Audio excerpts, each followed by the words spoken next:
আমাদের সমাজে আমরা দেখি যার যতটুকু পাওয়ার আছে সে সেখানে তার পাওয়ারটা খাটায়, পাওয়ার খাটাইয়া সে অন্যায় করে, অবিচার করে, জুলুম করে। যে যতটুকু পারে, যাকে আল্লাহ যদ্দুর পাওয়ার দিছে সে তদ্দুর জুলুম করে। কেউ বড় জালেম কারণ সে বড় পাওয়ার হোল্ড করতেছে, কেউ ছোট জালেম কারণ সে ছোট পাওয়ার হোল্ড করতেছে।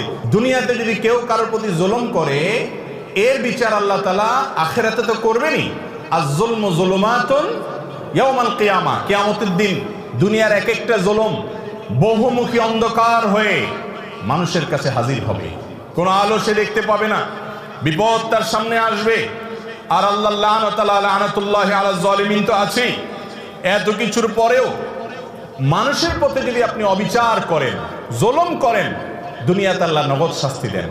একটা কথা আমি প্রায় সময় বলি, পৃথিবীর ইতিহাসে যত বড় জালিম ছিল, আপনি সেটা কাবিল থেকে শুরু করেন। হাবিলের প্রতি কাবিল যে জুলুম করেছে, নিজের ভাইকে হত্যা করেছে, সেই জুলুমের কারণে তার পরিণতি, তার লাঞ্ছনা, তার অপমান, তার শাস্তি, দুনিয়াতে বেইজ্জতি আল্লাহ করেছেন না করেন নাই? প্রকাশ করে দিয়েছেন। ফিরআউন বনি ইসরাইলের প্রতি জুলুম করেছে, দীর্ঘদিন জুলুম করেছে, নিজেকে রব দাবি করেছে। আল্লাহ রাব্বুল আলামিন কিছুদিন ছাড় দিয়েছেন। আল্লাহ বলেছেন ওয়া উমলি লাহুম ইন্না কাইদি মাতিন, আমি ছাড় দেই, ঢিল দেই, বড়শিতে মাছ ধরার মতো। যদি বেঁধে যায় মাছ তো ছেড়ে দেয় সুতা, মাছ লাফাইতে থাকে, মনে করে আমাকে তো ছাড়াই দেওয়া আছে, কেউ তো টানতেছে না। আল্লাহ সবসময় টানেন না। ইন্না কাইদি মাতিন, যখন টান দেন সেটা অনেক শক্ত টান হয়, ছুটার কোনো সুযোগ থাকে না। অসংখ্য জালিমকে আল্লাহ পাকড়াও করে আমাদের চোখে আঙ্গুল দিয়ে দেখায় দেন, কিন্তু আমরা তারপরে বুঝি না। ফিরআউনকে আল্লাহ তাআলা পাকড়াও করেছেন না করেন নাই? এরপরে আপনি দেখেন জুলুম, অবিচার যখন আবু জাহাল, আবু লাহাবরা করেছে, আল্লাহ তাআলা ছাড় দিয়ে রেখেছেন। বহুদিন করেছে, খেলেছে দুনিয়াতে, আল্লাহ তাআলা পাকড়াও করেছেন। কাউকে একটু পরে ধরেন, কাউকে একটু আগে দেন। ইমানদারদের ইমানের পরীক্ষা করেন, কিন্তু চূড়ান্ত পরিণতিতে জালেম জুলুম করে হাসতে হাসতে দুনিয়া থেকে চলে যাবে, কোনো বিচার হবে না। একজন জালিমের ক্ষেত্রে এটা কোনোদিন সম্ভব হয় নাই, হবে না, হয় নাই এবং হবে না। নবী সাল্লাল্লাহু আলাইহি ওয়াসাল্লামের ওয়াদা, জুলুম, অবিচার, অত্যাচার, লুণ্ঠন এবং দুঃশাসন, অপশাসন, মানুষের প্রতি মানুষকে কষ্ট দেওয়া, এই কাজগুলো যারা করে আল্লাহ তাআলা তাদেরকে দুনিয়াতে শাস্তি দেন, আখিরাতে তো আছেই।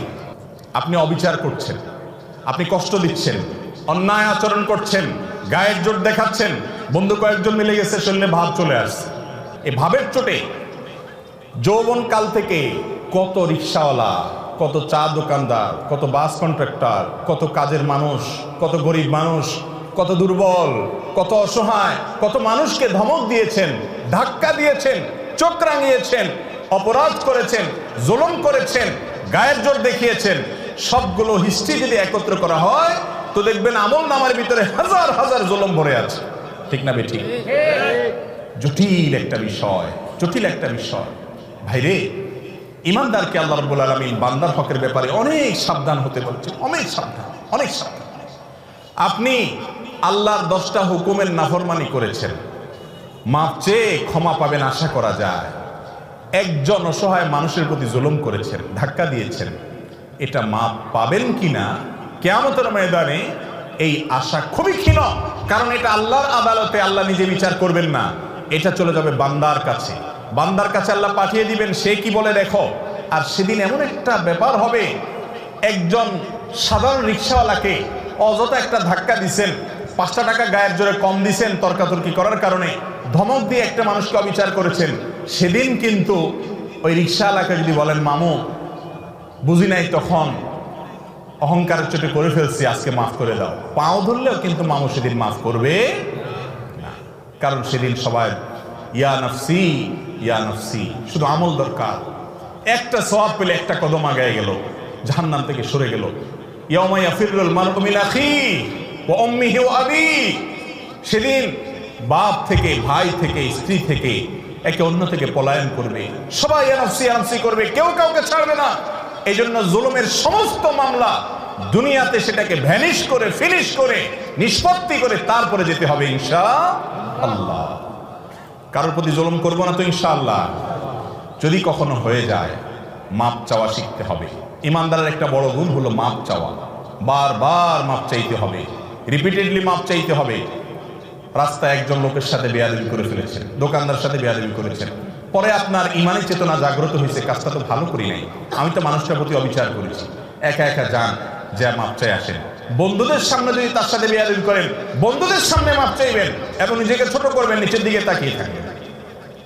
একজন সাহাবী আরেক সাহাবীকে একটা কথা বলে ফেলেছেন, রাসূল আকরাম সাল্লাল্লাহু আলাইহি ওয়াসাল্লাম শুনে কষ্ট পেয়েছেন এবং শাসন করেছেন যে তুমি এই কথা কেন বললে, তার কষ্ট হয় এরকম কথা, বুঝে উঠতে পারেন নাই, তিনি বলে ফেলেছেন।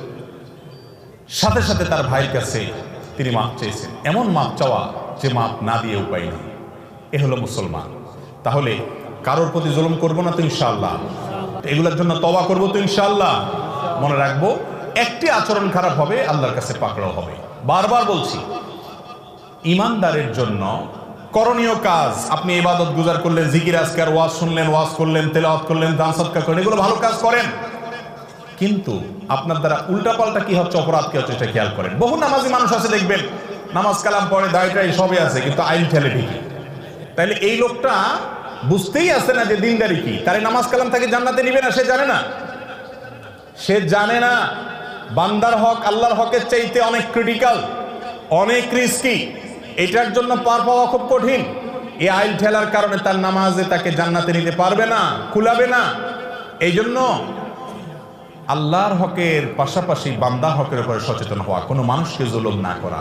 আবারও বলছি, পৃথিবীর ইতিহাসের কোনো জালেম তার বিচার পাওয়া ছাড়া দুনিয়া থেকে যায় না। আমরা অনেক সময় বুঝি না, এক একজনকে আল্লাহ এক একভাবে বিচার করেন। কারোর ভেতরে ত্রাসের সৃষ্টি করে দেন, ভেতরে ভেতরে জ্বলে পড়ে কয়লা হয়ে যায়, উপর দিয়ে বোঝার কোনো সুযোগ থাকে না। কিন্তু আল্লাহর আযাবের কথা নবীজি ওয়াদা করেছেন, এই ওয়াদা সত্য, মহাসত্য, ব্যতিক্রম হওয়ার কোনো সুযোগ নেই। জালেমের বিচার আল্লাহ করেন, করে থাকেন, কিয়ামত পর্যন্ত করবেন। এই জন্য জুলুম থেকে নিজেদেরকে বাঁচিয়ে রাখবো ইনশাআল্লাহ। কারোর হক নষ্ট করব। আস-সুন্নাহ ফাউন্ডেশন, উম্মার স্বার্থে সুন্নাহর সাথে।